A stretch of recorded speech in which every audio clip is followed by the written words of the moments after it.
listening to the Solar Panel, the Phoenix Suns Show. Good morning and welcome to a morning after edition of the Suns Solar Panel. Everyone's probably feeling super great. The Suns won on Friday night. The Suns have a 2-1 lead in their playoff series against the New Orleans Pelicans. That one game that the Suns lost in game 2 has been erased from memories, totally wiped away. No one is stressing over it. No one's worried about it. No one's thinking the Suns are in trouble. I'm sure the new odds are going to come out this morning and have the Suns as the title favorites once again.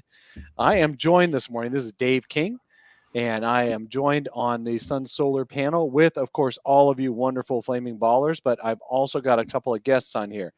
First one I'm going to introduce is regular on here is Jake Bronger, Coach Fallen Founder. How you doing, man?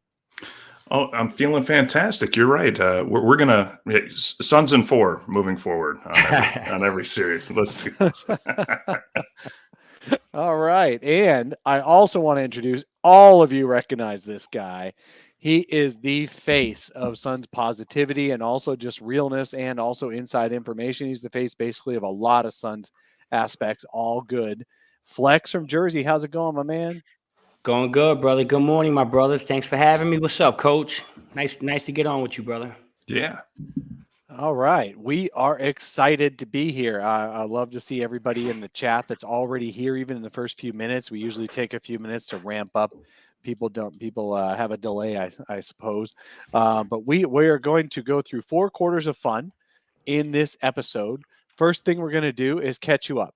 So make sure you all know where we are, what has gone on, what has happened this week. And then we're going to talk about the Devin Booker injury. We're going to get some updates on that, talk about what the Suns can do without Devin Booker and how long we think he'll be out. Then we're going to go around the league and talk about the other playoff series, the other first-round playoff series, and predict what might happen in the next week or so with those series, and then get you set up for games 4+ for the Suns. So that's our 4 quarters of fun this morning. And I'd like to start out, first of all, just recapping our week. Last time you guys were here on a live YouTube show, I was in here. We were predicting what was going to happen in the next week or so. And most of us got it, I don't know, 2-1. Suns being up 2-1 in the series was probably just about right. But how they actually did it was completely unpredictable. The Suns won game 1, 110-99.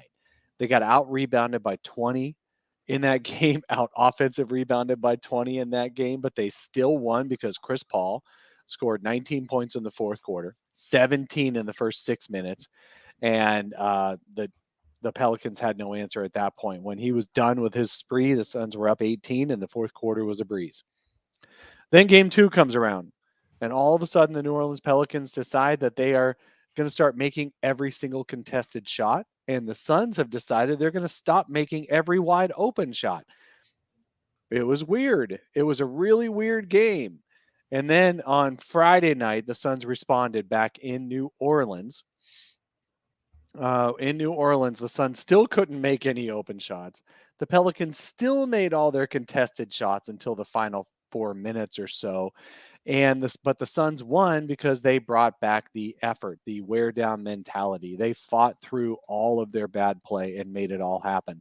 So that's the recap. Suns are up 2-1. Now I want to hear from Jake and Flex. What are your reactions to the games this week? What are your biggest takeaways? Jake, we'll start with you. Yeah, so I mean, if I'm being honest, it felt like we had 2 losses this week because when Booker went down and it was another hamstring injury, I mean, those are things you can't come back from because if you try or come back from quickly, because if you rush it, you risk re-injury and making it, a lot worse. So when that happened, and then on top of that, we lost all of a sudden. I mean, it was there was a few podcasts out there that were kind of trying to help the fans put their feelings back together again. So getting this win last night, it was gritty. It was, for the last 2 games, I feel like we've been taking those mid-range shots. Chris Paul's been shooting them. Crowder hitting the 3. Bridges trying to get the 3. And in the regular season, we were hitting them all. Yeah. And all of a sudden, we just started missing a few in a row. And it felt like an avalanche was coming again. And I just got to say, that's why I'm so happy we have Chris Paul, because this game, at some point, he just was able to reverse that trend right back, because right when it seemed like we were going to try and just get it into DA again, get him going again that second half last night, it just wasn't working. They were double teaming him. They were knocking the ball away. Paul said, okay, I'm going to go put a few buckets in, and we're going to take control of this game again. It was a game of swings with that, and it felt so good to be kind of in control of it again with last night's win. What do you think, Flex? What's your biggest takeaways? We're gonna go through game 1 to game 3, and I'll try to be as short as I can. Listen, game 1 was Phoenix Sun basketball. For my money, that was the best defensive half of basketball I've ever seen from a Phoenix Suns basketball team, and so I know who they are. So watching that first half of game 1 kind of showed me a lot of what I need to see about this Phoenix Suns basketball team in this series. And again, has nothing to do with Devin Booker. The defensive effort and the principles and the way they play, it's not isolated to just Devin Booker. So when I saw that and we got through game 1, I was feeling good. I honestly feel like game 2 was an aberration. I just feel like it was a snowball effect. Obviously, losing Booker was big, but I never subscribed to the fact that we lost that game because Booker got hurt. We were down 3 when Booker got hurt, and we weren't playing well up until that point. So the idea that, oh my God, we lost Devin Booker and now things have changed. Well, no, we're booking the game. We weren't playing well in game 2. So I think it was defensive principles. I think the big part of game 2 that was very agitating that a lot of people don't bring up is there was a lot of Olay defense to start that third quarter. And there's a reason for that. The reason for that is Chris Paul and Devin Booker both had 3 fouls. And so they weren't playing defense and being aggressive because they couldn't. And obviously you had that guy, Scott Foster, on the court. You know what I mean? So when I look at that, I look at a bunch of things that probably won't happen again, not to mention the 56% shooting in from the field and 54 from 3 or vice versa. Brandon Ingram having the best game of his career. All that stuff, plus the emotion of not knowing. I think the coaching staff and the bench got a little shell-shocked when the Book injury happened, because I think everybody's looking at each other like, oh, my God, what's going on here? So a combination of things, a complete aberration. I threw that one in the garbage. I flushed it. And then game 3, I'll be honest with you guys, I never felt the desperation of game 3. I kept telling people, guys, it's just game 3. If the Phoenix Suns win game 3, we're going to be up 2-1. No one's going to think this series is over. And so you have to have that same mentality. Had the Pelicans won last night, I'd be doing the show with you saying, hey, tough loss, disappointing because it's Saturday, and I like when the Suns win. But I don't think the series is over. We'll just come back on Sunday, get a dub, because this is how this team is. And they'll probably pull this out in 5 or 6. I mean, in 6 games. So not as desperate as everyone else. And the last thing I'll say is I am absolutely not as worried as people are about the Devin Booker injury. And maybe that's because hold that for segment 2. We got to make people wait on this. Okay. A little bit. but yeah. So again, without saying that, I'm just saying going into game 3, I didn't feel as desperate. The guys got it done. Chris Paul's a Hall of Famer. Mikel's a Defensive Player of the Year. Monty's a Coach of the Year. And Cam is a 6-man finalist. And when you put all that together, that's a pretty damn good basketball team with or without Devin Booker. Absolutely. I want to we have a super chat question. Jam, thank you so much for the donation to the show. We very much appreciate it. So his super chat question is, did Coach Monty, that's a typo there, did Coach Monty make an error in letting the team basically take a month off after clinching the top seed? Are we seeing the effects of taking a month off with an underperforming team in these first 3 games? Flex, you had a reaction there. I don't think so. Listen, I think Monty played it the way 99% of most coaches in that situation will play it. So it's easy to be Monday morning quarterback and see the shooting percentages and see how the guys are playing and say, oh, that might be a mistake. And I don't necessarily disagree with the question. It's a fair question, but I just don't think so, man. I just think this is basketball, and it's a roller coaster. And sometimes shots go in and sometimes don't. And when they go in, it's contagious. And when they don't go in, it's contagious. So it's one of those things that you have to live through as a basketball team. But I tell you what, for the people that are worried, if you watch this team and you know basketball, the law of averages find a way to play out. So wouldn't be surprised if the Suns go out there and hit 33s tomorrow. I mean, they just do. So if they're winning games while still having these struggles, I feel good about it. 4 3-pointers and you win a playoff basketball game and you hit 4 3-pointers in a row. Yeah, that's a positive thing in my book. What do you think, Jake? Yeah, I think it depends a little bit on the player. I'd like to see a little bit more out of campaign, a little bit more urgency from Cam Johnson a little bit. But, going into the playoffs, coach was playing them significant minutes. It was more get Chris Paul some rest because, I mean, we can't expect him to try and go 48 minutes hard sprint, like the Bucks are going to have Giannis do because Middleton's out now. You have to find a way to make somebody like Chris Paul still peak with the minutes that he's getting, and so he can be that floor general. So no, I think it's the players we want a little bit more from, like Jay Crowder and those guys. Jay sat for a game, but we've known Jay. He's always been a bit streaky from the 3-point line, and man, I love how crafty he is because he finds a way to contribute each game. And I don't know what he said. And what I like about Jay is, unlike somebody like a Pat Bev who will get in your face and you can clearly see he's trying to upset you, Jay usually seems to be on the receiving end. So I don't know if he just kind of says something aside and it upsets somebody else. Yeah. And because Jackson Hayes going through like he was, his old man in the NFL trying to just lay out a full on, block down the sideline.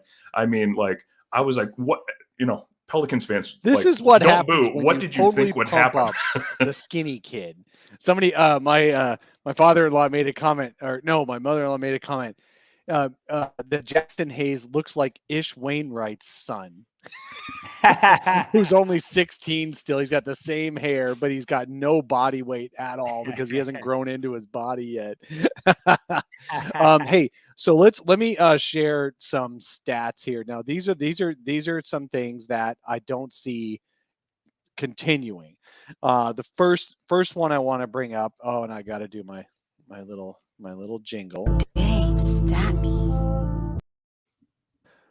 Suns shooters not named Devin Booker in games 2 and 3 have shot 10 for 50 on 3-pointers.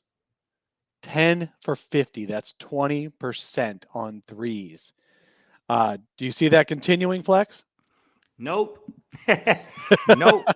No way in the world. Because I believe in basketball. I believe in this basketball team. And I mean, I played basketball my whole life, and I consider myself a shooter. Not a great one, but I consider myself a shooter. And I know when I had those games and nothing went in, man, you just shoot, man. You just got to keep shooting and keep shooting. These are the best in the world.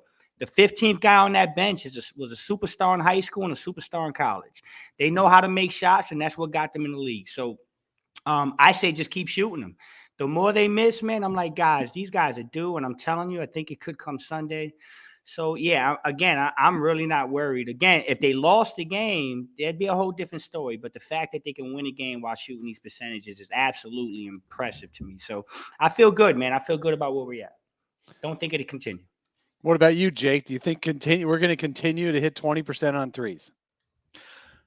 No, but I would feel a little bit better if DA is not our most locked down 3-point shooter. That's for sure. DA has more DA, baby, than Torrey Craig, Cam Payne, Landry Shamet, all put together. Yeah. Yeah, that won't continue. Oh, and Jay Crowder. Who's 0 for 14 on threes. Those 4 guys have fewer 3-pointers together than DA's 2. Hey, can I ask both of y'all a question just so we can piggyback on this? If you take those stats, those very stats you read, Dave, and I asked you before the series, I said, these are what the stats are going to be going into game 4. Yeah. Would you not tell me the Suns are down 0-3? I'd say they'd be down 1-2. That's for sure. Okay, Yeah. right? So I mean, perspective, right? I mean, right, perspective.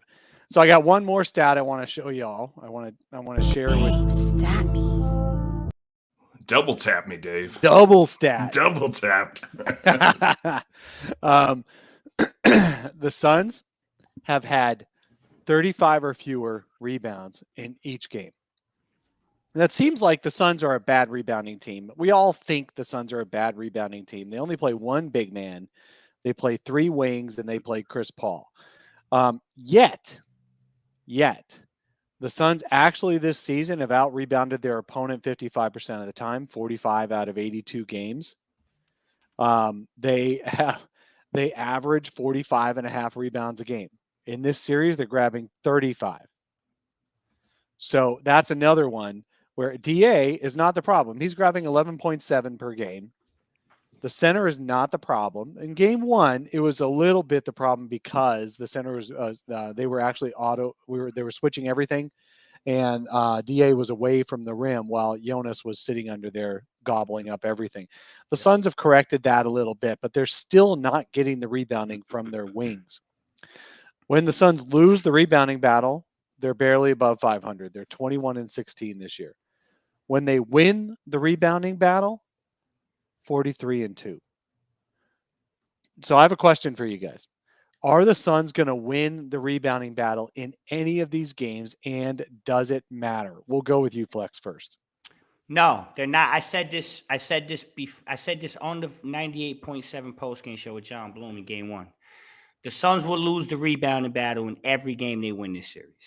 And that's just a fact. That's the reality of the structure of this type of series. With that, I'll say the Suns haven't been a great rebounding team all year, but they compete, and they don't have to win the rebound battle. They just got to keep it close. The difference here is that this is a perfect matchup in regards to that discussion we're having. There aren't too many teams in the NBA that are going to have the personnel to play the way that the Pelicans are playing the Suns right now. I mean, how many teams in the West are going to line up 2 legit 7-foot centers in their starting lineup? And so you got to deal with that. I mean, it's unfortunate, and it looks like it's something that's jumping out off the page, and it looks like I keep hearing people saying rebounding. But it's a product of the matchups, and it's a product of this team and the playoff series. But once this series is over, I think we go back to a little bit more normality, and there will be games where the Suns will win the rebounding battle or will keep it close versus other teams, because those other teams don't have the length, the size, the athleticism, and the personnel to do what the Pelicans are doing. And so that's just what I just feel like it's a matchup thing, nothing more, nothing less. Yeah, I mean, to build off that, will we win the rebounding battle? No. Does it matter? A little bit. It matters to the Pelicans because that's how they're going to try and stay in games. I mean, that they got to. Yeah, I always mess up saying Jonas's last name, so I just call him the big Lithuanian guy, and that's. I mean, he parks his butt right down underneath the basket, and DA tries to keep him back. And I think what I saw last night that seemed different in Game 2 was the wings. They're coming down. Jay, Mikal, those guys. They're not grabbing the rebound, but they're making Jonas's job a lot harder in handling that ball. And you see them kind of like when DA is driving towards the hoop and a little guard comes in and gives him a little tap on the wrist, and sometimes he fumbles it and it drives us nuts. You want him to squeeze the ball hard, but it was kind of the reverse for Jonas as he's trying to get there or tap it in, and you have all these guys jumping up and just they keep tapping the ball back, and then finally DA usually comes down with it. So they might not be able to, Mikel's not going to be able to move Jonas or Jackson Hayes around very much, but if they can keep them from handling the ball, then DA is going to get some more opportunities. And I think that's what we saw is the wings are kind of coming in to just seal off and break up that rebound so DA can get full control over it. Sawbucks posted a question that I want us to cover because I hear this at least once a week, and it's an understandable comment. The Suns' only weakness is that they don't have a real power forward. And I've answered this question so many times, and Sawbucks is on our show every time, so I'm not using the right words here. You guys know my opinion, but I want to hear Jake and Flex's opinion. Do the Suns have a weakness in not having a real power forward? Jake, you go first this time.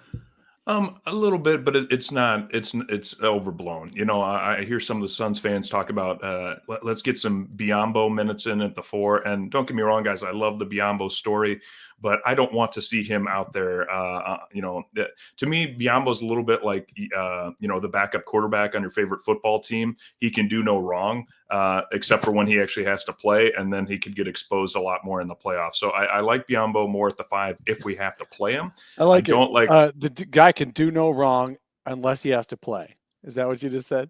Well, exactly. Yeah. Well, it's like the backup quarterback situation is That's you like think, me. oh, maybe we should give him some run. And then finally, when he gets to go out there and play, you're like, okay, so he wasn't ready, but he will be in the future. There's just a lot of love for him. And like I said, I love that story, but that's not going to be our strength. I will say this, because I did read Dwayne Rankin had a great article about it in the Arizona Republic about Dario's recovery, and that he's actually throwing down a couple of dunks, and his teammates are loving watching him getting up and down the court sprinting again. Very unlikely. He says he's expecting not to play at all in these playoffs, but he said, if something shakes out, maybe something could happen. And I think we're seeing that having a Dario type player, a bigger four that can maneuver a little bit more, that we're missing that in this series. But do we need that in this series? No. Do we need it in this playoffs? No. But it does kind of show that Dario had an important role last year of coming in off the bench and being that strong physical four that, you didn't have to rely on him to necessarily play the center position. Okay, just real quick, P-Dog is asking, is Dario coming back real soon? Before Flex, you jump in, I just want to share. Dario was only trying to be positive. It's like most of these guys who are injured, Jamal Murray for one. Yeah, I'm hoping maybe down the road, maybe I could. Dario literally said, look, if 3 centers get hurt and I'm feeling really good, maybe I'll try to play. I mean, that's like the outside of optimism. That's on the I don't think Dario's coming back this year. He shouldn't come back until he's totally healthy. He's just feeling good about the fact that he actually feels like a basketball player again, but he's not ready to play heavy playoff minutes. However, if the Suns do suddenly lose all their centers, he might limp around out there like Willis Reed. So, and then the other thing is he's not a 4 in this scheme unless you want a different coach in a different scheme. You're not going to get Dario playing 4. You're not going to get Bismack playing the 4 much unless it's a break glass in case of emergency. They just don't play a big 4. They just don't, because it messes up their entire offensive scheme. Flex. Your comments on whether the Suns really, their weakness is not having a real power forward. No, I mean, we've seen this team play this way the whole year. And so this is just the way they play. Is it nice to have a shiny, bright power forward that can rebound, block shots, and get post buckets? In a vacuum, yeah, but does it change the way the Phoenix Suns operate and the whole way that they run their offense and the way that they play basketball? Of course it will. So you can't, I mean, you got to go with what you got. This is what got you here. We got 64 wins. We're the best team in basketball. We've been, we just came off a finals run doing it this way. So you don't reinvent the wheel. I think this is the way we play. And again, yes, in a vacuum as a coach, I'd say, yeah, everybody wants to have a power forward that rebounds. But this is not the way this team is built and constructed. So I don't think that all of a sudden, because you lose one game in round 1, it becomes a glaring weakness. I mean, I've never seen a team. I mean, the Pelicans were still the Pelicans that we saw on Sunday. Somehow, some way, within 48 hours, they became the Durant Warriors. But the reality is, I know what I'm watching, and I'm watching a basketball team that was the same team on Sunday that we played yesterday. In between, they had a pretty good game, but I don't think you reinvent the wheel. And then one last thing, because I want to go back to what we said about the 2 centers, Pelicans playing Jackson Hayes and Valanciunas. I see people saying, well, Memphis has 2. Well, Memphis only has 2 if they get through Golden State. So I'm not worried about Memphis, okay? And if Memphis does get through Golden State, I'll take those 2 centers all day. I'll start the parade, okay? That's number 1. And then number 2, if you're going to say the Bucks, hey, listen, let's let the Bucks get through the East before I start worrying about the Bucks again. So in my eyes, I don't see a team that we're going to run into logically that we can run into that's going to be able to play the personnel that the Pelicans play. And so, no, I don't think the rebounding is much of a problem, and I don't think we need a 4 right now. All right. Okay. I think the folks in the chat are basically saying everything, a lot of the things that we're saying, in that the Suns just need some shots to fall. And we're going to stop worrying about these little things like, should they get a couple more rebounds in the game? I agree with you guys that the Suns are not going to win the rebounding battle against a Pelicans team with Willie Green as their coach, the Suns' former lead assistant. He knows there's a tiny window of possibility to beat the Suns. And that tiny window is kill them on rebounds. Don't just beat them, but kill them on rebounds. Get all your second shots. So when you miss, you still score in every possession. and then get out and run in transition and have Brandon Ingram make every clutch shot. That's their tiny window. It worked once in game 2. It's not going to work. I don't think it's going to work much. And they only did it because the Suns are shooting 10 for 50 from 3 if you're not Devin Booker the last 2 games. So Devin Booker is out. We are going to transition into the Devin Booker segment. I want to start off this segment, though, with a sound bite. Sorry, I'm going to use my voice, and we don't have audio, but it's a Draymond Green of the Golden State Warriors has a podcast. Active player with a podcast. He's one of the few. I think CJ McCollum might have one too. He's got a podcast where he just talks about what's going on every week. He announced his own comeback from his back injury and all that stuff.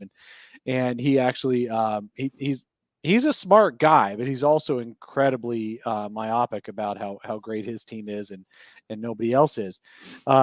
When Devin Booker pulled his hamstring and left in game 2, after that, Draymond Green did a pod, and he said, that's a big loss for Phoenix.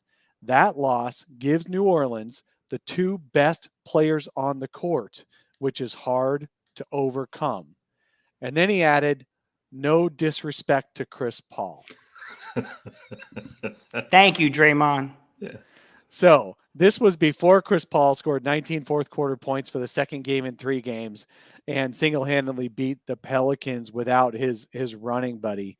No disrespect to Chris Paul. Flex, what do you think of this? I appreciate you, Dre. Thank you. I mean, that's exactly what we needed. You don't want to piss off the point guard, right? So go ahead, keep saying. Do another one tonight, Dre, and say that Monty's a terrible coach along the way, and say that I'm sorry, but Mikal Bridges isn't that good defensively. Do all that stuff because this team feeds off that. So I think it's silly to even insinuate that. It's you're talking about a first ballot Hall of Famer, maybe the greatest point guard to ever do it pound for pound. and this top guy 30 all time, top 75 of all time. Like Dre, I mean, that's pretty crazy. But Dre is he's a very thoughtful dude. I will say this. He doesn't say things. He's playing chess a lot of times. He's pretty smart. And he'll say things because he knows he's trying to get a reaction, or he knows he's got the Valley boys right down his alley and they're coming. So, he's probably rooting for the Pelicans, actually, because, obviously he doesn't want to face that. But I think it's comical. It's cool. It's good for TV. It's good for podcasts, good for ratings and stuff. But it's not good for the other team when Draymond says that. Jose Alvarado is probably not happy about Draymond Green's comment right now. Yeah, I like how the Aussie Suns fans, guys, they call him Jose Avocado. Jose Avocado. Shout out to Jose though, man. He's from out here, man. He kid grew up in out he in has New York been balling. Yes, he has. made 9 straight points for the Pelicans to give them the lead every single time. Yes, he has. And in the fourth quarter that game, and that dude is small. Kid is small. He's pesky. He's a New York kid. I'm out here, so I follow my guys. He's going to play for the Puerto Rican national team. He's just a tough kid, tough as nails. So respect to Jose Alvarado, man. He carried that team yesterday in spurts. So, but I stick with Chris Paul. I go with the point guard. All right, Jake, do you agree with Draymond Green that the Pels now have the 2 best players on the court? Well, Brandon Ingram and CJ McCollum are very good players, and I think if we were Suns fans after that decade of dismalness, and we did not have last year's playoff run. If our Suns team was the Pelicans team this year, we would be very excited about them. A lot of youth, a lot of guys just playing their guts out. Jose Avocado, like that kind of story. Herb Jones playing great defense. And is it Troy Murphy? Looks like a fantastic shooter. The 2 best players on the court. No, they are very good, but this is Draymond. There's in my mind, there's Mikal Bridges, Marcus Smart, Rudy Gobert. Draymond's a great defender, but no disrespect to him, but I'd put about 20 guys ahead of him on defense too. So, no disrespect to Draymond, but No disrespect to Draymond. I'd take Giannis, I'd take Gobert, I'd take Devin Booker now. So, I mean, Herb Jones. Weren't they saying Andrew Wiggins was a lockdown defender? Yeah, Is he better than on, Draymond man. on that team? Come on, man. And you know what's something they forgot? You know what's something that Dre forgot in that comment? I mean, he's thinking Ingram and CJ, and he's thinking Chris Paul. I don't know who his apparent second Suns guy would be in that argument, but whoever it is, if it was DeAndre Ayton, he was the best player on the court last night.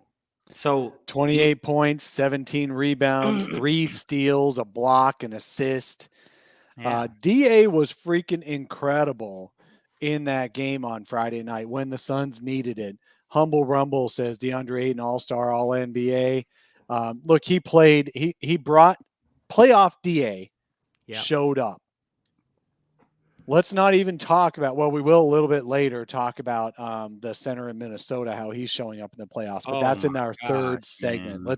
Let's hold off on that. But playoff DA is here and he is incredible.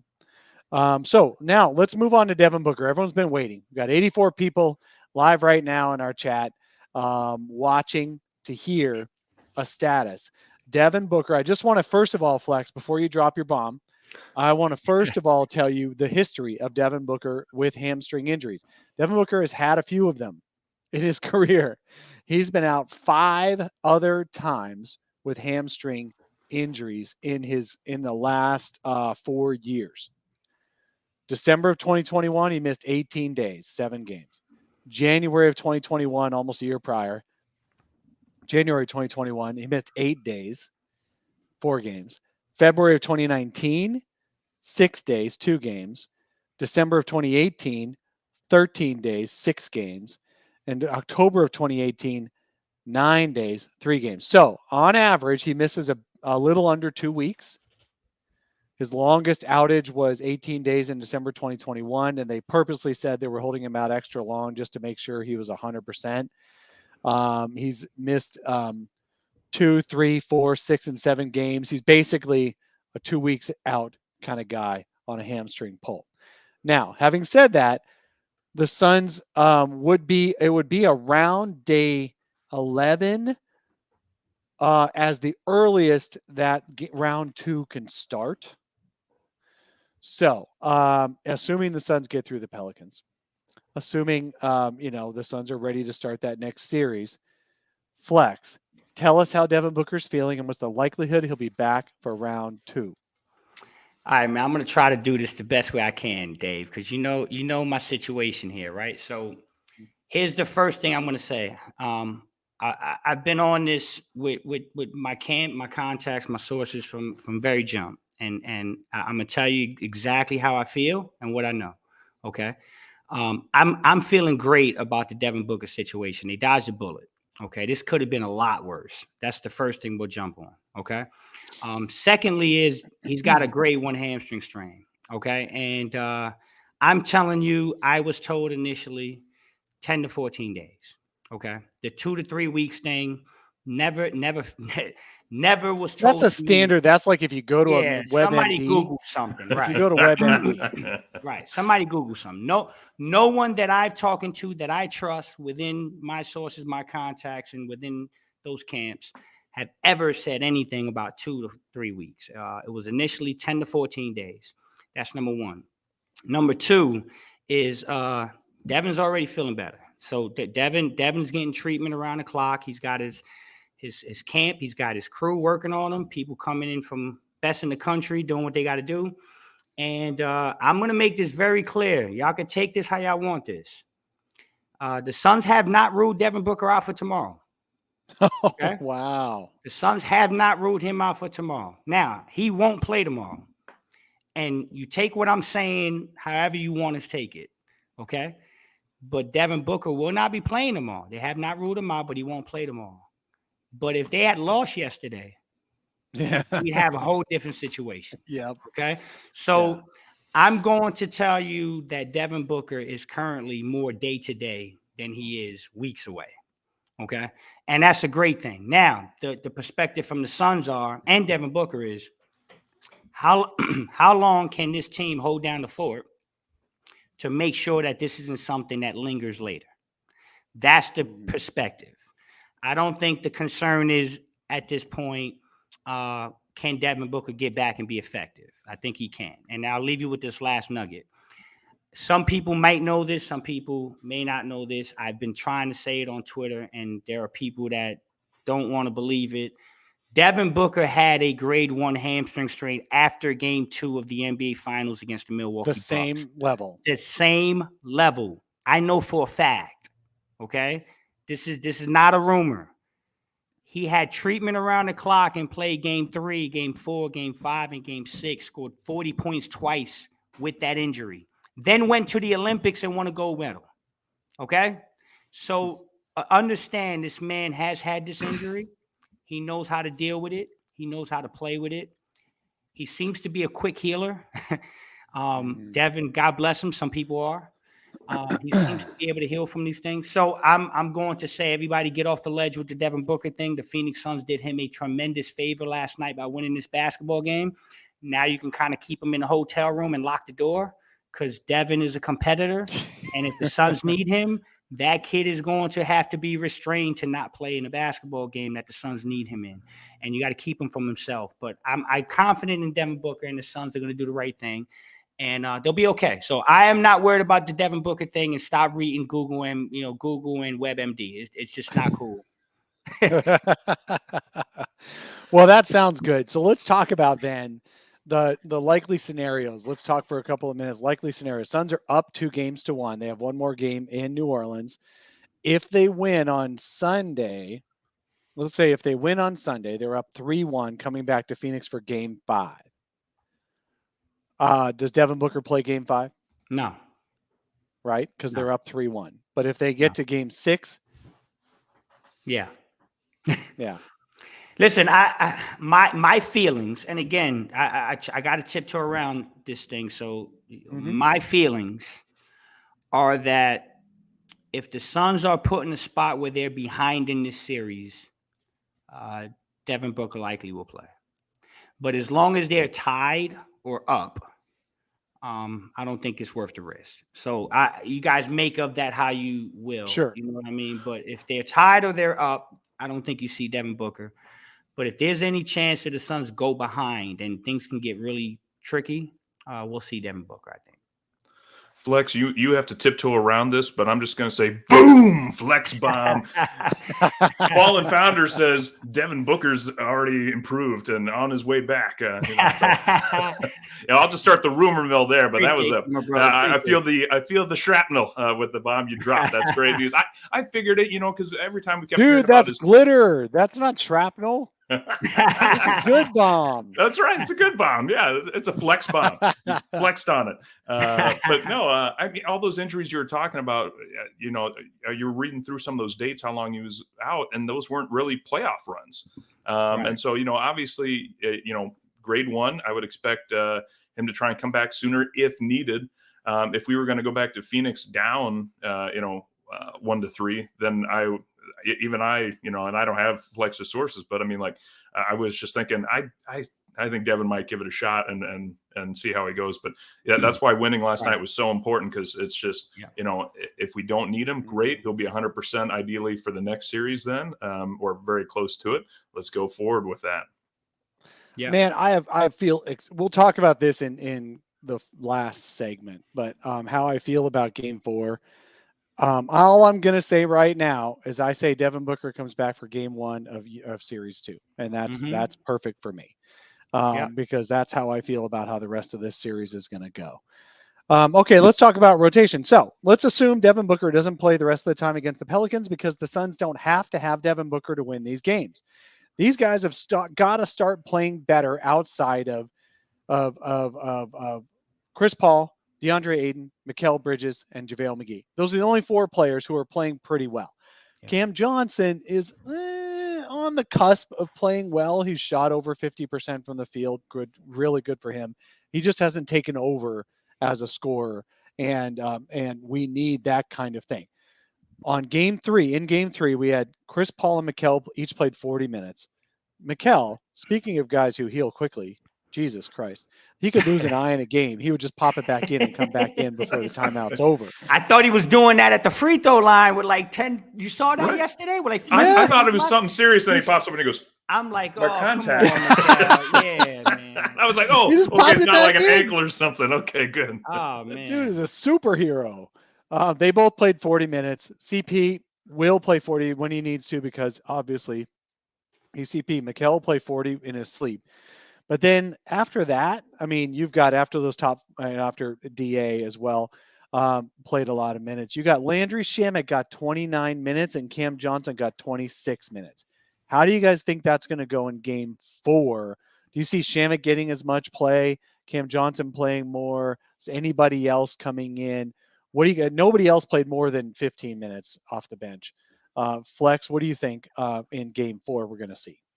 I think you're going to see a lot of what we just saw, except I like Landry starting. I do. I think Landry brings a different dynamic, and I like Cam Johnson off the bench with campaign. So I think I would keep it that way. I think Monty did a tremendous job of seeing or reading the room, and then dealing with Cam Johnson's foul trouble and getting Landry Shamet going. And I also think, guys, what we talked about earlier, shots are going to fall. I feel really good about this game 4 because I think they're probably sitting in a meeting right now, having a walkthrough or some type of practice. And they're telling those guys, they're saying, hey guys, listen, this game wasn't as close as people want to make it out to be. I mean, it was an 8-point game, and then he started having the crazy 3-pointers and foul game, and he got down to 3, and then this guy hit a last second 3. But that game wasn't as close as it looked at once we got to the bottom 2 minutes. So I think the Suns are looking like, and they're saying, listen, we just need to go out there, roll out the same thing we did, same type of game plan, hit some shots, and we walk out of here with a 15, 20-point win. It's that simple. Make some shots. So I like that. I like what they're doing. I think they stick to the same rotation. Maybe Bismarck a couple minutes here or there.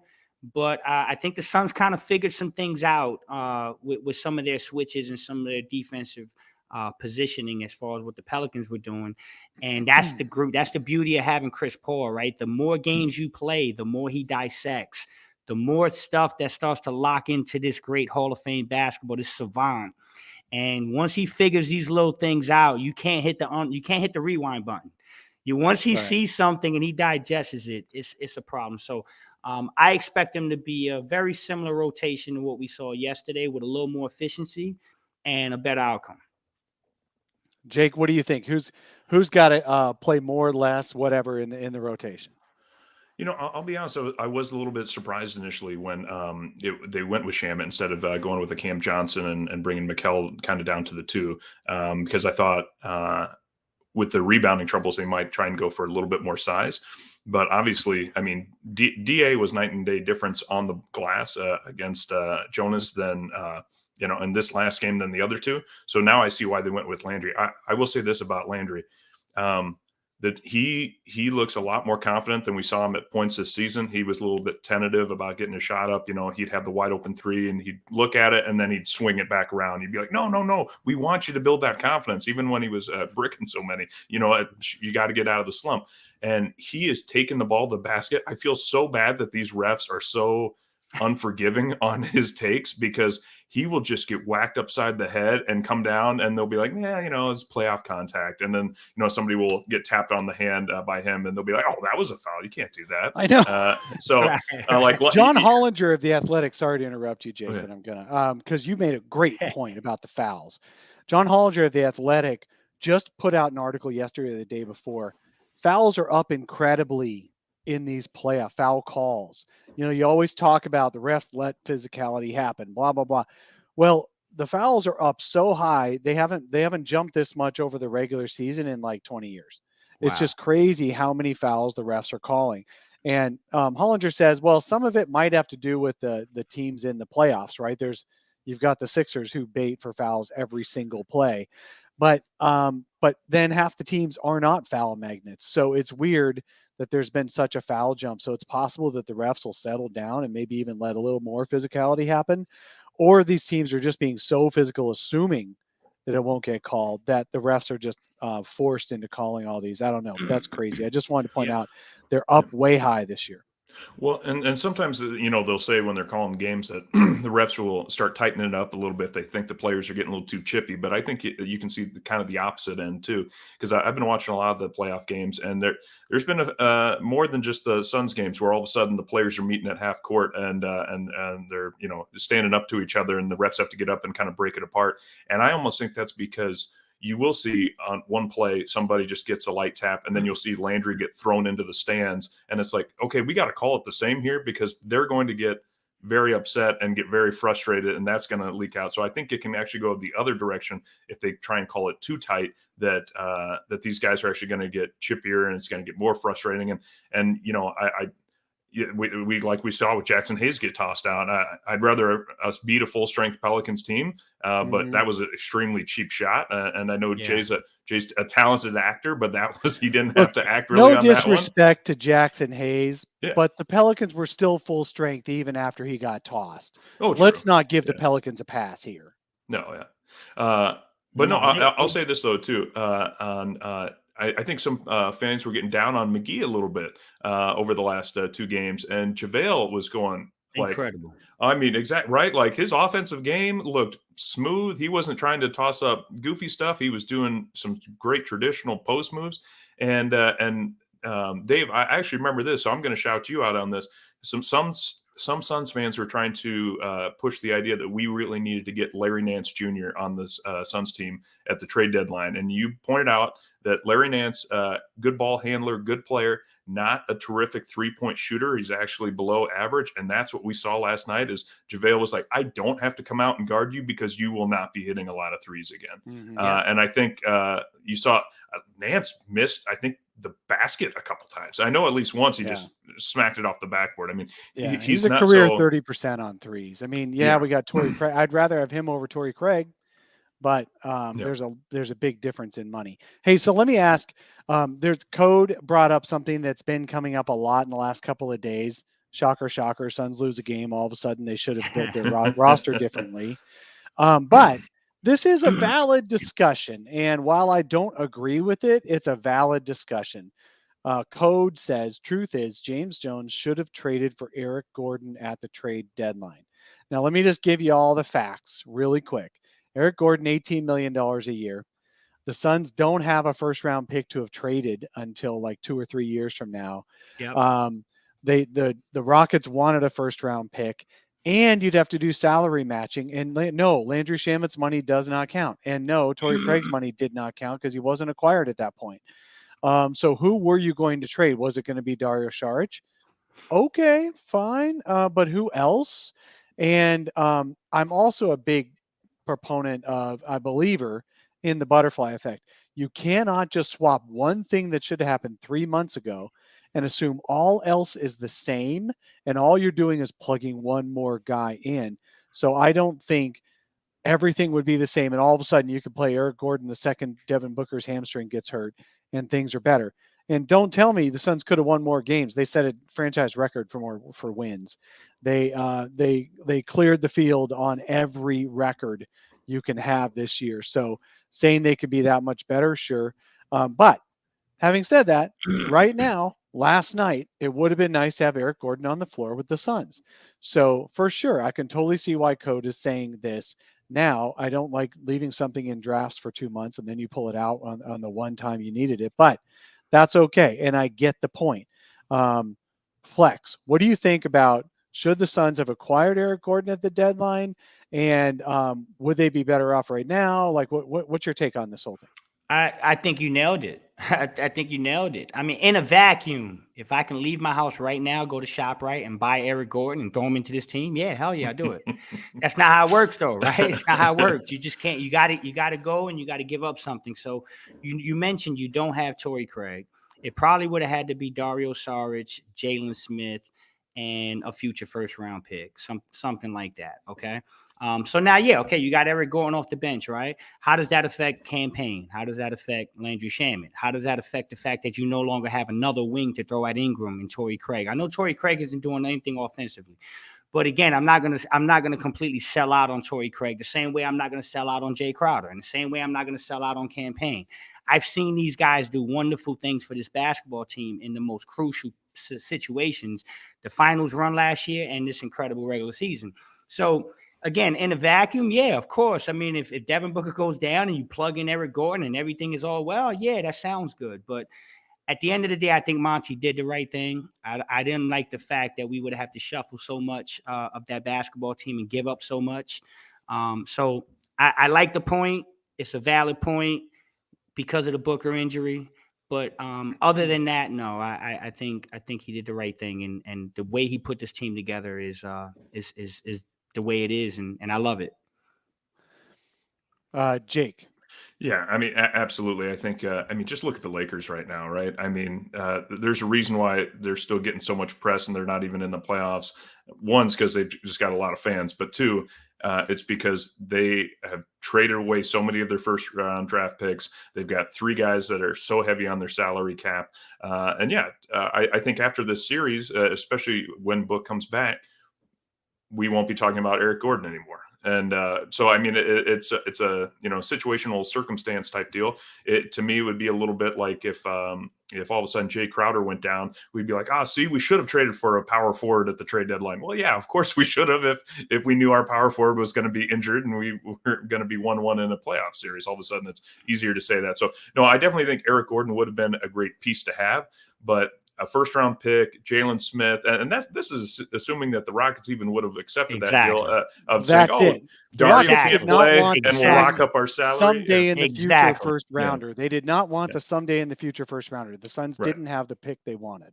Nobody. Not just that, but I mean, remember Jalen Smith, you can't sign him for much more than I think 4 something. 4.6, yeah. Yeah. And then Dario was going to be on the books for next year too at it's a good contract, I think, for 9 something, but he wasn't going to play it all this year. And so that's assuming, like I could have seen the Rockets say, you know what, 2 firsts. And then, then we're really starting to, Eric Gordon would not be really part of the future, I don't think, with this team. And so, yes, would I love to have him right now in this series? Absolutely. Great point. He's a good player. But no, I'm not stressing it too much. I don't think Holiday's the answer for a backup guard. I don't say we necessarily have to have him, but like I said, like Landry's coming along, and I think something tweaked Campaign. When was it the last game of the regular season that they held him out because they thought something. Yeah. Oh, the knee. I'm sorry. So it was the knee. Yeah. And so I think he's been a little funky, but he's starting to come back, taking it a little bit more aggressive to the hole, getting those threes back down. So I think it's just going to take a little bit more time, and our backup guards are going to be ready to go. Yeah. Let me end with 4 comments, really quick, short comments on Eric Gordon as a great 3-point shooter who would be helping the Suns right now. This year he made some threes, 41%. The 2 years prior, 33%, 31%. Yeah. Eric Gordon was part of that 0 for 27 from 3 Houston Rockets team that somehow lost a 3-2 lead to the Warriors in 2018 when Chris Paul pulled a hamstring and sat out. Yeah. So assuming Eric Gordon would have made all his threes on Friday or Tuesday is not a great assumption. He is just as likely to have missed all those threes as he is to make them because he's not a great 3-point shooter. Could he have helped on playmaking? Sure. But don't just say 3-point shooting. That's all. And then the final comment I want to make is I want to echo something Devin Booker said the other day. If my auntie had something between her legs, she'd be my uncle. He sure said that. He did say that. Yep. And if ifs were a fifth, we'd all be drunk. So stop with the ifs and just go with the freaking team we have that set a franchise record with wins, and stop talking about trading. I wish we would have traded for this dude who would be a god. Why didn't the Suns trade for Kevin Durant at the trade deadline, huh? Yeah. Right. Selective amnesia, man. We should have sent Dario to the Bucks for Giannis. And you know what, guys? On that point, guys, about the whole trade package, here's what I like more.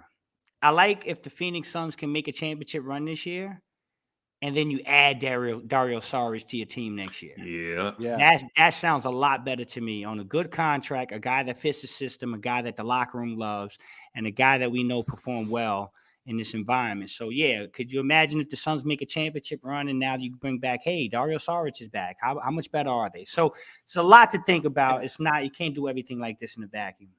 Dude is even leveled up while he's injured because he Yeah. went from worst hair on the team to best hair on the team. Have you seen this dude's flowing locks? The dude with the worst calyx in his hair ever went from short hair to nice long flowing locks. He's going to rival Ricky Rubio by next year at this stage. I'm looking for the Pantene commercial. It's coming. Yeah. Yeah. He's going to get in there with Head and Shoulders. Troy Polamalu. Yeah, Head exactly. and Shoulders. Yeah, Dario Saric on Head and Shoulders for the NBA Finals. I'm with it. I Call can me just Dario. see it. I'll be the agent. Call me Dario. We need him to come out there and just shake his hair That's like it, Prince man. Charming Like from Fabio. Shrek. All right, man. Okay, so we're going to move on to our next segment. We're going to look around the rest of the league for a couple of minutes, and I want you guys to do, this is our true-false question. This is our true-false segment. And I'm going to do it just as a teaser question, and then you guys have to answer true-false in the chat. You guys answer true-false, and then you can follow it up with some commentary if you want. First true-false question. Dallas is right now up 2-1 without even having Luka on the court against the Jazz. 2-1. Dallas is up. True, false. The Jazz win a game in this series. The Jazz win any more games in this series. True, false. Flex. True. They win the next game in Utah, regroup, and I still think this series is going 7. Wow. Yeah. That'd be good for Devin Booker's recovery. Yeah. Wow. You think the series is going to 7. All right, cool. Jake, what do you think? So true, they win a game, one more game, but no, I don't necessarily think it's going 7. There's something wrong with that Jazz locker room, and you know, I'm not a Stephen A. Smith can get and grind my gears a little bit with his hot takes, but I gotta agree. Jazz make me sick. They make me absolutely sick because it's a tremendously talented coach. Defensive player Donovan Mitchell, great 3-point shooters, and they look like they absolutely hate each other. It would be like if Dave, you'd ask me to come on this podcast, and I'd be like, I will, but I don't like you at all, Dave, and I can't wait to get off this as soon as we can. So no, there's something funky about it. I mean, because when you're making these players without Luka look like superstars, and I know it's a little bit of system, and Gobert doesn't like to get out and guard the 3, but no, these Jazz guys, a lot of them want out, it looks like. I mean, some of them want to get that next good contract, but I think Mitchell wants to play himself out. And as long as he's playing and getting his own stats and feeling good about it, he'll be fine just, letting the Mavs take over. Dave, how many points do we get? This feels like around the horn. I like it, bro. You got to get us a little points, and then but then that would have to be subjective, and then I hate that. I'm points joking. thing, Stat me, Dave. No, I know what you I'm mean. joking, I know what you mean. This is cool. I like this segment. Go ahead, brother. All right, so we got that. Now my vote is false. They don't win another game. Ooh. So the question was, will they win? I don't think they're going to win another game. I think they're completely broken. Donovan Mitchell the other night, there was somewhere over 40 passes he made in the game. It could have been as high as 60. I don't remember the number off the top of my head. How many did he make to Gobert? 1. They hate each other. Wow. Which is weird. Like, I get if you don't like each other, but like, Kobe and Shaq didn't really like each other, but they're like, wait a minute, let's go win some rings first. Yeah. We can hate each other in the offseason. Yeah. Like these two are, there's not a lot of people. Gobert's not a great offensive player, but he can score in close on these Mavericks defenders. And the Mitchell's Mavericks are like, playing small. Yeah. They're taking advantage on the offensive end by putting Kleba in the corner. Yeah. Why not post him up like the Suns are doing on their mismatch? Suns just did against the Pelicans last night. Correct. It legitimately looks like the Mavericks. Well, Jason Kidd is like, wait, we're going to build our entire scheme around the fact that they hate each other and won't play well together. Yes. It's not like, oh well, this guy's good at this or this guy. They're like, they won't pass it to Rudy, so let's. He go won't small. rotate for him, right? Exactly. He won't rotate for him. He won't help for him. Bad blood. Yeah. He said something about his girlfriend. They don't like each other. I don't know what happened, but Kidd figured that out. All right, man. Next, true false. Memphis went up 2-1 after losing their opening game by a lot at home. Memphis is now up 2-1, including after having been down 25 points late in the third quarter. They closed the game on a 50-16 run to beat Minnesota in Minnesota. We and many now, as Karl Anthony Towns was chanting in the first half, how he loves to chant in the first half and get all up of games. My question to you guys, true or false? Minnesota wins another game. True or false? We'll go. Let's go Jake first. Sorry, I'm going to take turns. True. There's something that Minnesota will figure out. I give them one more game, but then I think that's their swan song too. I mean, for the same reason, and then you alluded to it earlier in the program about Karl Anthony Towns. Just he's DA, but without the smarts or without the veteran leadership that can sit there and say, "Hey, you need to knock this off and stop playing this way." But Anthony Edwards, man, that kid is talented. So I give, there's something that the local Minnesota fans will, make some noise, and Edwards will put in a few extra buckets. And I think they get one more, but otherwise I think the series is going to get wrapped up sooner than later. Flex. Yes, true. Minnesota wins one more game in this series, but Memphis wraps this up in 6. They're just a better team, and we're seeing a little bit from the Timberwolves. What we're going to see, I think, tomorrow against the Pelicans, the young, unexperienced team that can play very good in spurts, but when things get tight, they start to show their youth and they start to play for themselves as opposed to for the collective unit and for the team. So I think we saw that. And I just think that Taylor Jenkins has been out coaching the heck out of Finch. And I mean, that was so obvious in the last game. So true. They do win a game, but I don't think it lasts long. I got that one in 6. Wow. Okay. I'm going to say false. They don't win any more games, man. I just thought they're so You're so down on these guys. Because Carl's going to be drinking wine. He's going. I love Charles Barkley's rant. He's like, "This is the dumbest team in the NBA." Yeah. For once, I love Charles Barkley's rant. So yeah, absolutely, man.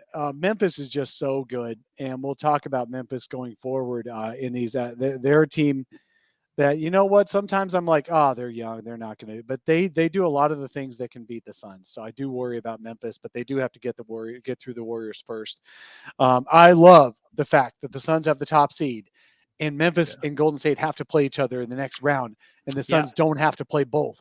They only have to play one of them. So I'm really happy about that. But I'm going to say false. Minnie does not win another game. Okay, next true false. Warriors, they're up 3-0 on Denver. Can I point out that as good as the Warriors have looked, the Suns beat this same Denver team, actually a better Denver team, Michael Porter Jr. for half of it, half the series, by more than these Warriors are. These suddenly Golden State Golden Warriors are doing in this series. But anyway, they're up 3-0 on Denver. True, false?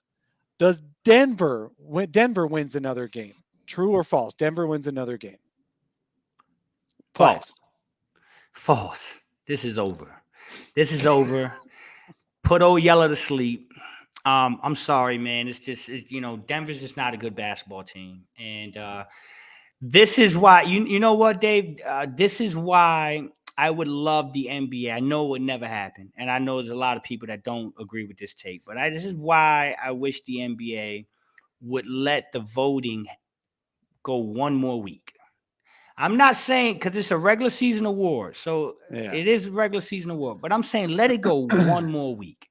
Let's see one round and then make your decision, because everybody who said Joker's the MVP is going to have a lot of you-know-what on their face if he gets swept in the first round. And the argument is, MVP is a regular season guy who can't win in the playoffs and get swept every year. And I hear people now, this is the argument.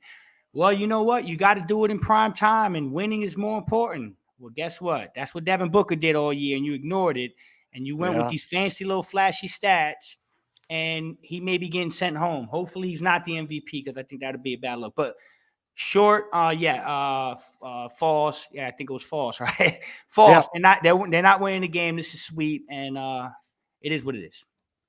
Jake. Yeah, it's a false for me too. I mean, I actually thought Joker would be able to get one off of him by now, but it's just, I actually feel bad for him, because he puts in so much effort, and then he goes and sits on the bench, and if they ever have a lead, they start seeing the team hemorrhage points. And I mean, that's just got to be mind-boggling. And then he looks down the bench and he sees his other 2 cohorts and Murray and Porter Jr. just sitting there, and he's like, I understand you guys are hurt, but I can't do all this alone. And I think we also have seen going back to woulda, coulda, shouldas, and ifs. There was a long time where the Suns fans were like, we got to go out and get Aaron Gordon. Aaron Gordon's going to be the Right. top power forward for us. He's a great power forward for the Orlando Oh. Magic. And he looks like he would be, I mean, he looks like he's the second best player on the Nuggets right now. He looks like he'd be a role player just about anywhere else. And I like him. I mean, he plays a good game, but it's just, I feel bad for the Nuggets. They're not going to win another one. Yeah. Yeah, I don't think I'm going to say false. The Nuggets don't win another game either. I just think Flex, you're coming. He shouldn't be the MVP. I think that's just a fallacy. The problem with MVP voting is the mentality of how bad is this team without this player on the court. How about the MVP voting being the best player on the best team, and there's such a good influence on the team that the team doesn't tank the Right. moment you're not in there, and and you raise up the play of the people around you. They've actually regressed this year. I don't know how they got to the 6th seed. I think it's smoke and mirrors. I think Joker is people just aren't ready for him in a single game. But if you can scheme around him, he's now going to have lost 8 straight playoff games. Yeah. And will he be better when Jamal Murray is back? Of course he will, because Jamal Murray is a very good player and can do things that the Joker can't out there. They're a good tandem. They're a good duo. But I think a fallacy is giving the MVP to somebody who is the only good guy on their team. It's like when they gave way back in the 87, Andre Dawson got MVP for the Cubs because he hit 49 homers, had 137 RBIs, and the Cubs were last place because they said without him, they'd have been even worse. Well, you can't get much worse. I mean, Felix Hernandez, right? Won the Cy Young with like 6 wins. Yeah. Right? Do you remember that? Yeah. I mean, I can't see those things. Those things never sat well with me. Right. Well, let me ask you guys, will the Joker finish game 4, or will he be thrown out before then? He'll get himself he's ejected. gonna smack. Yeah, he's gonna. I think he gets somebody. ejected. Yeah, He's second gonna- half, he's he's gonna be gonna- like, "Know what? I'm done. The shower sounds great right Yeah, now." he's gonna take a shot at Jordan Poole or something like he did Yeah. with Campaign last year. He'll be in the showers in the third quarter. Code saying a healthy Denver is scary. I don't think they're scary. I think they're No. exposed. Jamal Murray is better, obviously a really good player, but I don't think they're scary anymore. I just don't. Okay, next question. Sixers are up 3-0 on the Raptors after Joel Embiid made a 3-pointer in overtime to win their game in Toronto. True or false? The Raptors win another game. We'll go Jake first. Is Scotty Barnes back? I don't think he is he? No. No. No, Yeah, they have injury issues. Exactly. So this is an unfortunate sweep for the Raptors.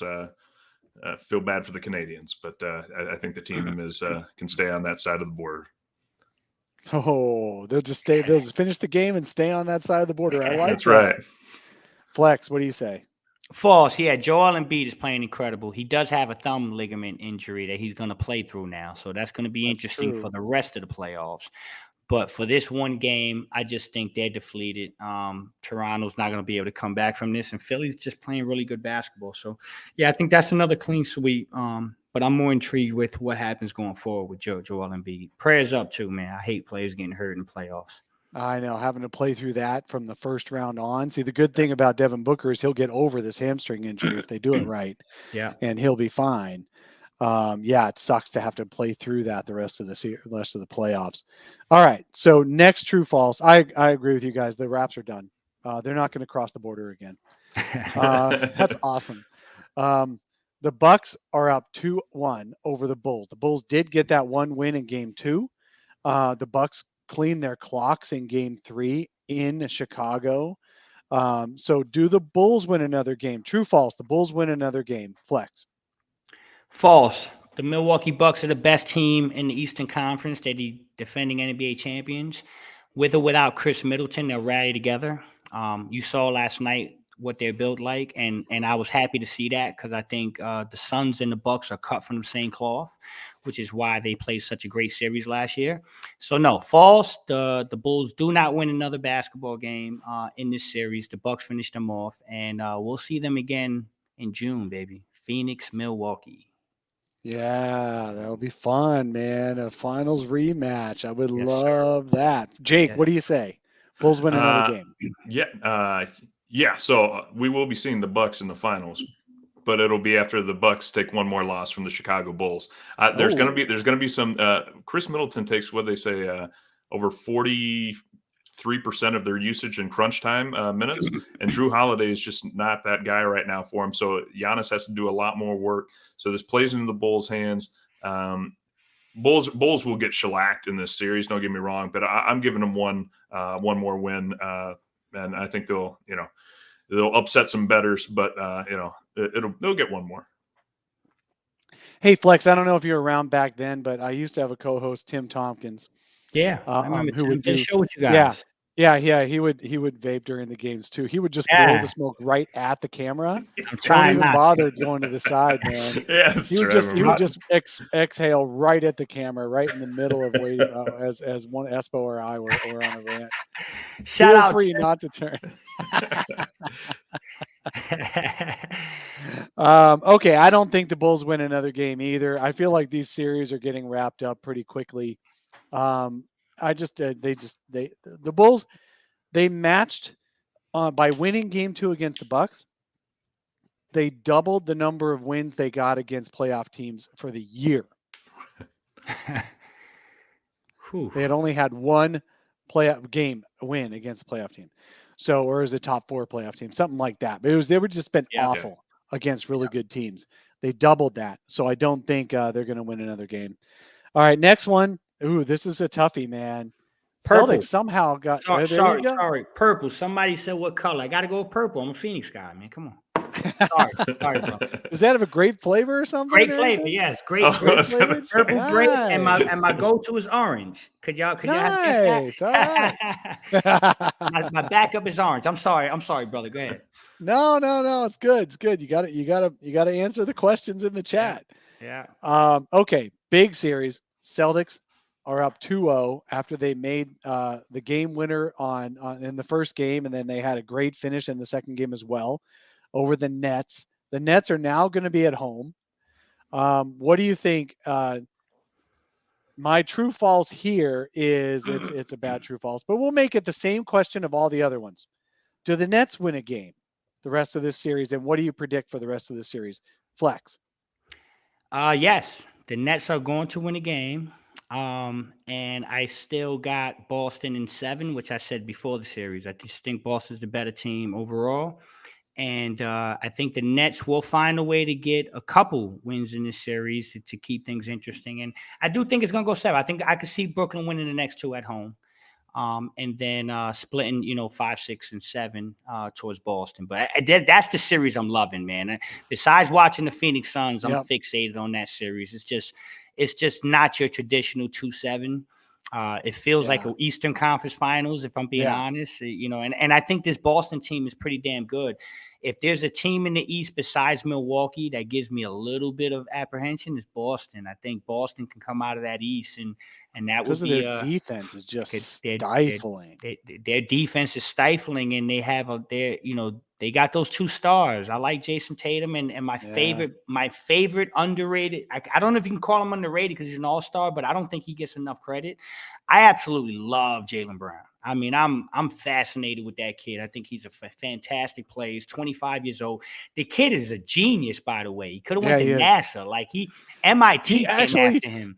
I remember in the draft, coming into the draft, that was actually seen by NBA executives as a negative. Yeah, they're crazy. Just like Kawhi Sweating, right? Just like Kawhi Sweating, for the league. Yeah.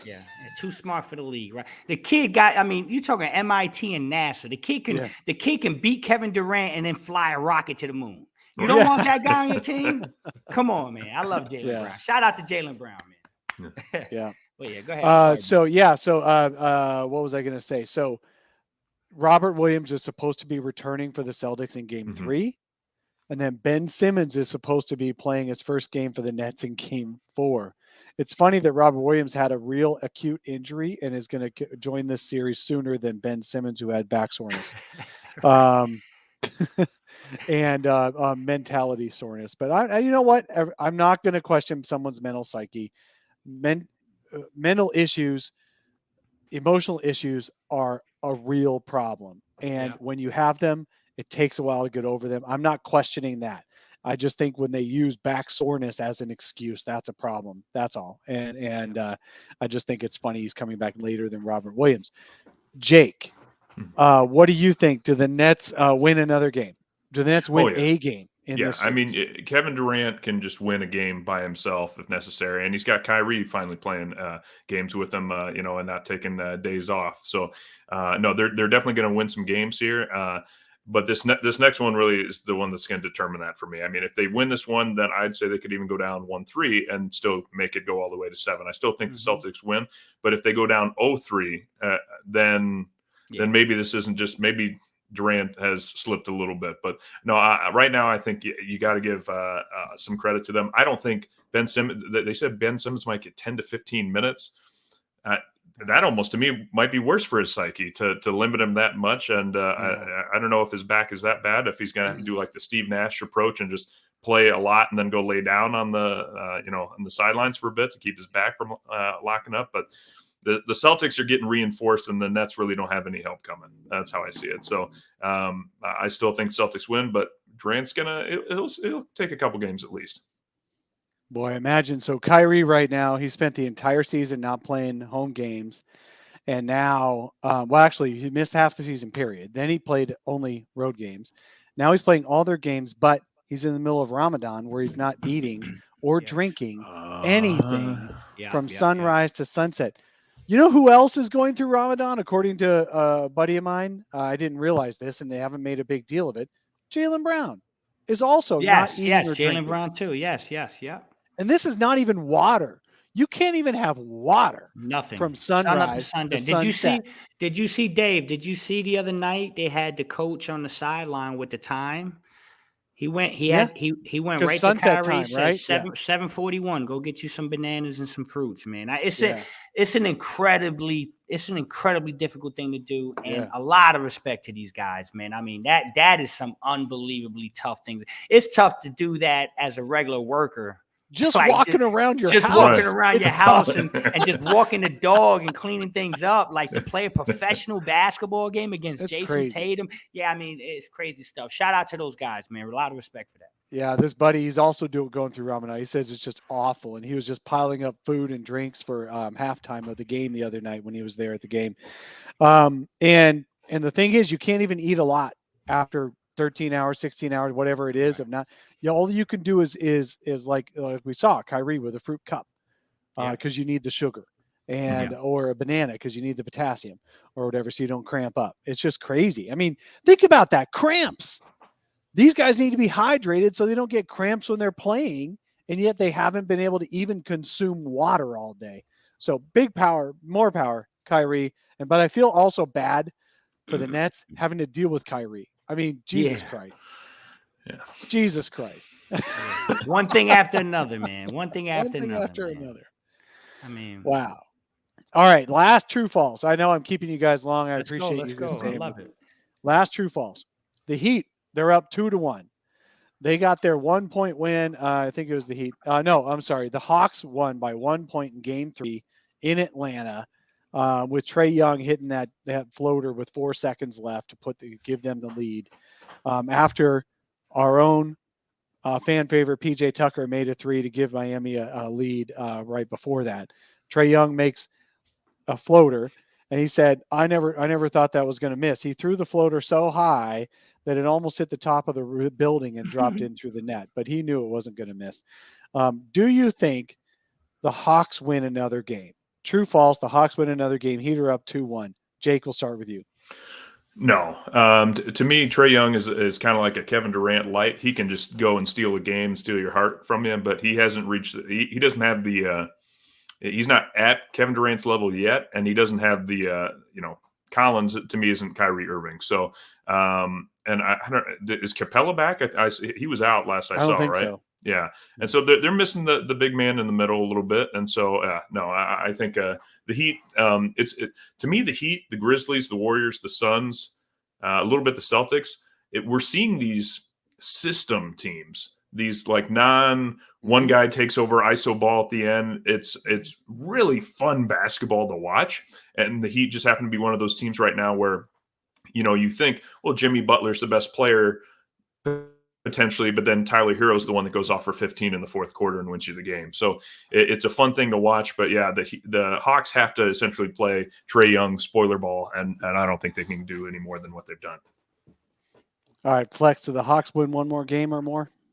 No, I think it's over. I tell you what, guys, my favorite coach in the world is Eric Spoelstra. I absolutely love Eric Spoelstra. I think he's the best coach in professional basketball. I really do. And so when I watch his teams play, it's beautiful to watch. I thought that game was over yesterday. Kyle Lowry got a little bit of a hamstring issue. Oh, that's right. So he's limping around. Yeah, he's limping around. He's claiming that he's a Wolverine though, so he's saying he's gonna. Adamantium, yeah, right? he's saying he's gonna play. But yeah, I mean, with the injury, I think Atlanta was able to take advantage for that one game. But I think Spoelstra will make the adjustments. I think they'll win game 4 and then wrap it up in Miami in game 5. I love Jam just posted a comment, a question in the chat. How much weight will Luka have gained while being off with an ankle injury? Oh man. Because he's going to end up missing most of that. I don't even know if he's going to play this weekend. You know what that reminds me of a little bit, Dave, is when Goran Dragic got in the league and got on the Suns team. Dragic, yes. And I think we saw it with Barbosa a little bit too, but it was definitely Goran that I remember in interviews. They were like, so what's the biggest difference about playing, in Europe and then here in the States? He goes, I can just go get like Taco Bell every single day here. And like, I don't know what it is. They just don't grow up in the same environment of temptation that we kind of almost get sick of eating fast food as much. I mean, America, we're not the healthiest country, but like our basketball players, I tend to learn that unless you're Michael Beasley, who decides to eat 20 bags of Skittles before every game.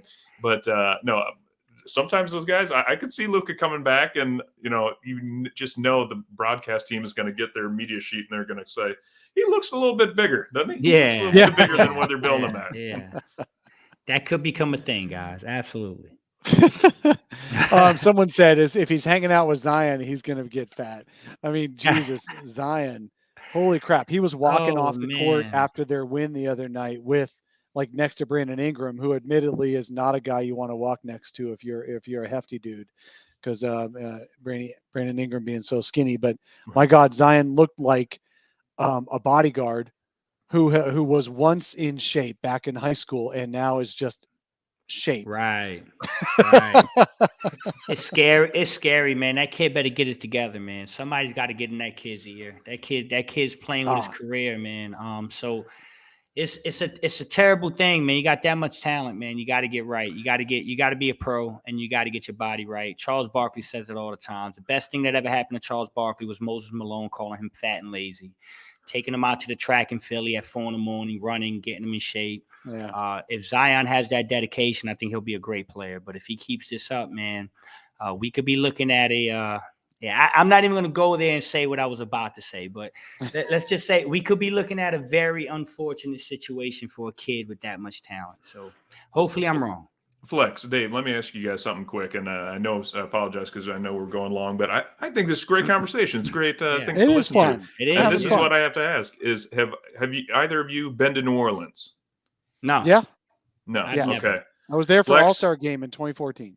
Yes, it is a fantastic place to visit. It's like I describe it to my buddies as Las Vegas, but with a little bit more culture, where it's not just like gambling all the time. It's like, oh, maybe today I'm going to go see a jazz a lot band. more draw. Yeah. But here's the thing: if you're somebody that has trouble keeping the weight off, New Orleans is not the place for you.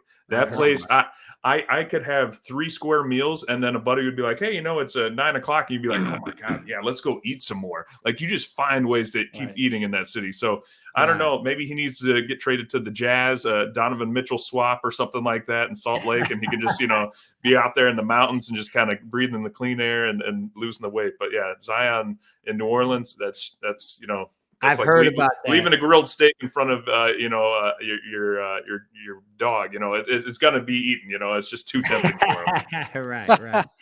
Couldn't agree. Hey, if you guys don't mind, I got a New Orleans story for you from the All-Star Yeah. weekend in 2014. So for some unknown reason that is still yet today unexplained, Crown Royal decided that they wanted to be get into the NBA space, and they were going to start giving perks to bloggers around the country. And I was picked as the Phoenix blogger who was going to be sponsored by Crown Royal for the 2013-14 season.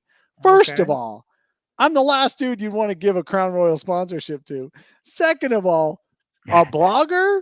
I mean, come on. We're not. They called us NBA influencers. And I'm like, well, back then I wasn't quite as much of an. I was happy to have 1,000 followers at that point. But The anyway, most interesting podcaster for the Phoenix Suns.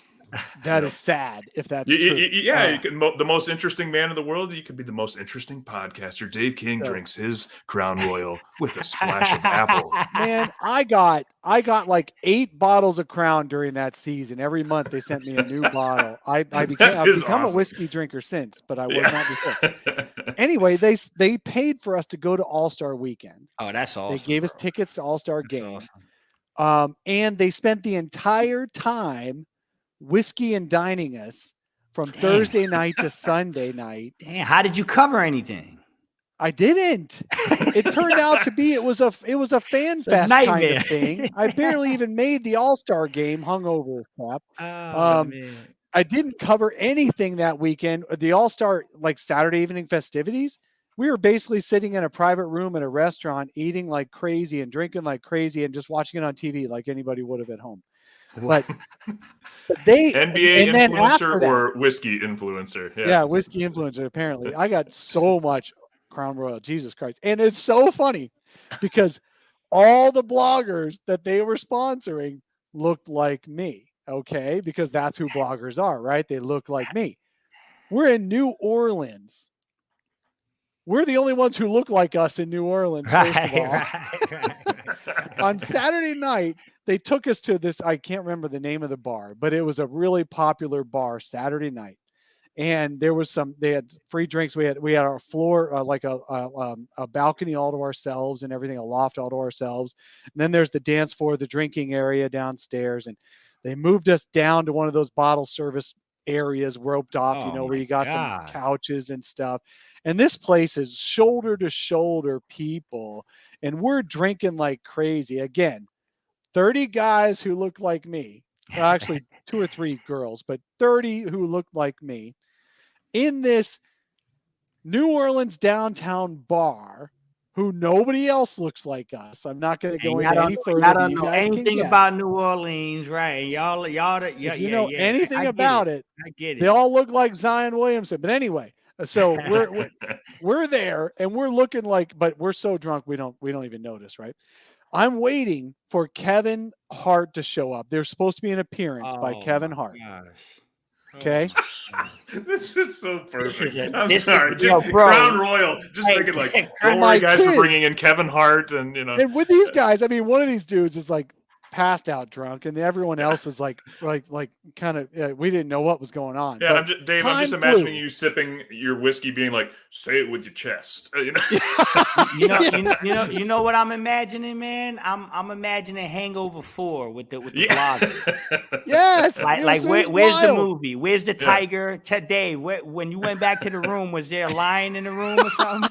Like, what is going on here, bro? So we're waiting for Kevin Hart. We're in this roped off area, drinking like crazy, having a great time. Kevin, it's midnight. No Kevin. 1 a.m. No Kevin Hart. 2 a.m. No Kevin Hart. 3 a.m. No Kevin. My kids are like, Dad, you got to get a picture with Kevin Hart. You got to get a picture. They love Kevin Hart. You got to get a picture with Kevin Hart. I'm like, looking at my watch going, what the fuck? 4 a.m. I see everybody's head turned toward the door in this bar, shoulder to shoulder. There's no getting around in this bar now. It's all shoulder to shoulder because everybody knew Kevin Hart was coming.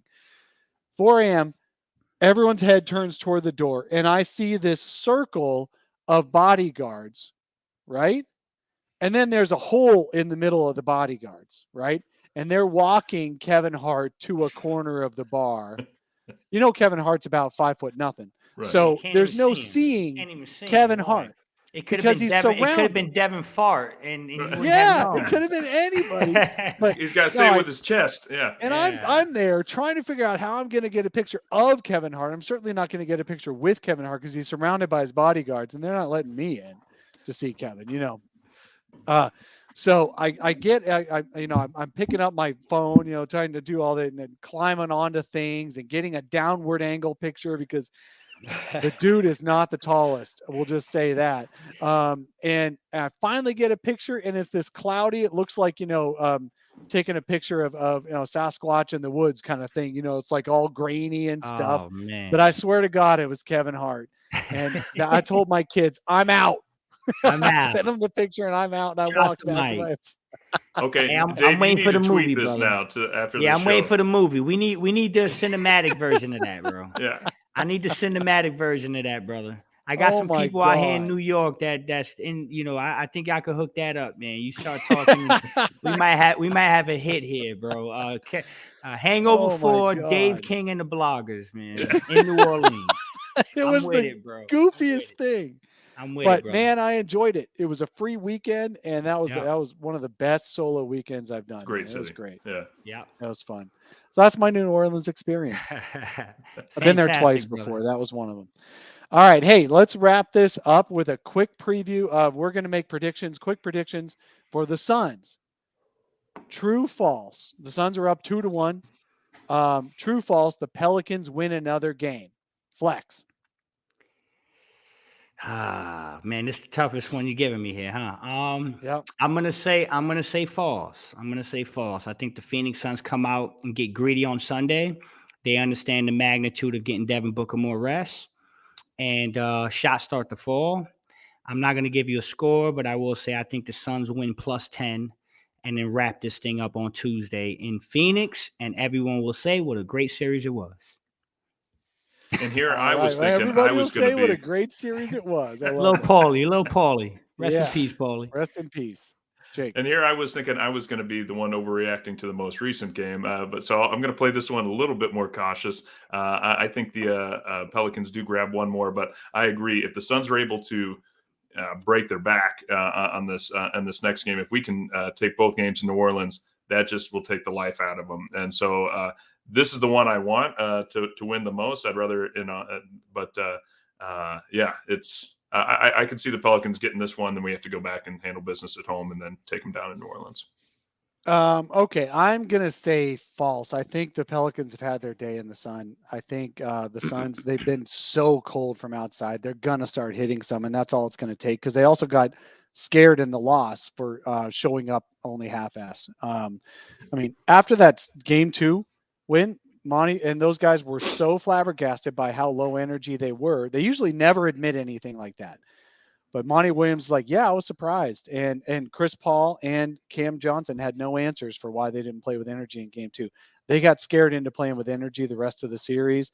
They make some shots. This series isn't even close. Yeah. So my prediction is no more wins for the Pelicans. I'm going to say false on the Pelicans winning another game. Did you guys, speaking of energy, did you guys see the moment in last night's game where I think about every assistant coach for the Suns jumped off the bench yelling at the team to get back on transition defense?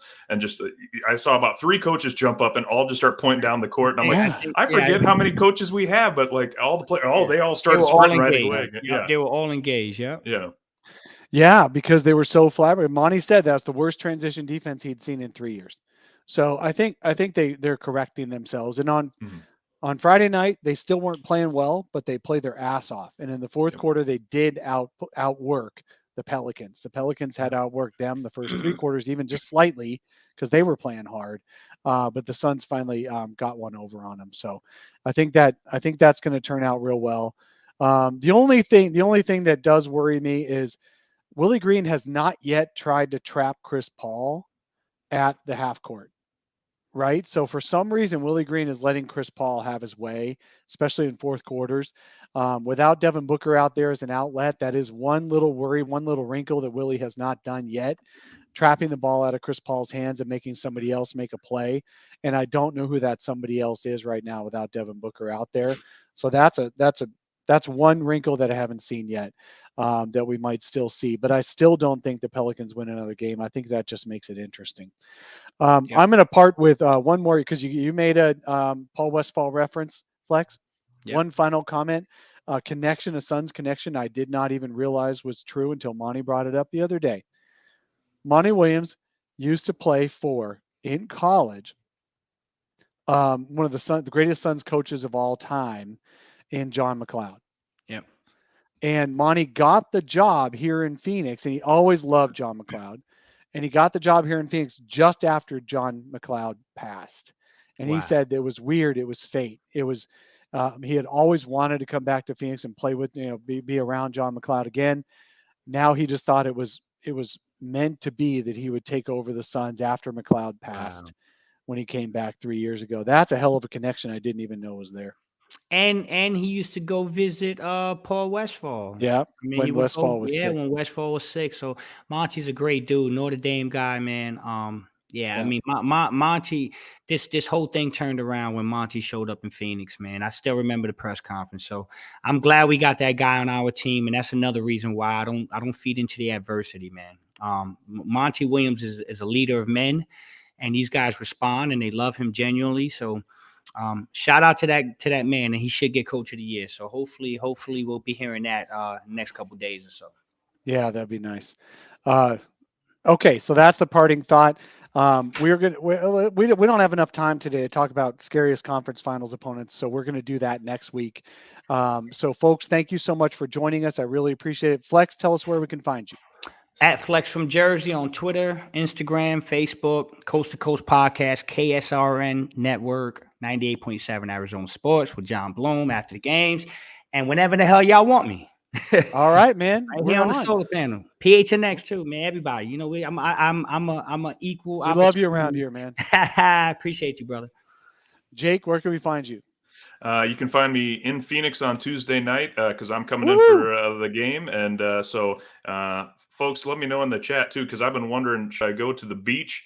Doesn't quite look as interesting as the game, so I think I'm going to go to the game. But I want to know if the beach is, worth checking out at least. So I'll be in Phoenix for the game on Tuesday night, screaming my head off, and then otherwise on Twitter at Fallen Founder. Right on. I'm Dave King. You can find me at Dave King NBA on Twitter. You can find my work at brightsideofthesun.com if you like to read. And obviously, if you like to listen, we do not just these live YouTube shows. We also do midweek podcasts as well. Just a couple of days ago, I had Mason Ginsberg on with the Pelicans to talk about his side of things after the Pelicans won Game 2, and he gave some really good insights. And I think we both concluded that the Pelicans were already at their apex for the series, and even he's not expecting a whole lot to come going forward. So thank you so much for paying attention here, being here today. If you're watching later on YouTube, thank you for coming in, and thank you everybody for being in the chat. Today, this morning, we had a great chat this morning. I loved everybody in the chat here. So thank you so much. Y'all have a great Saturday, and we'll talk to you again after the Suns have closed out this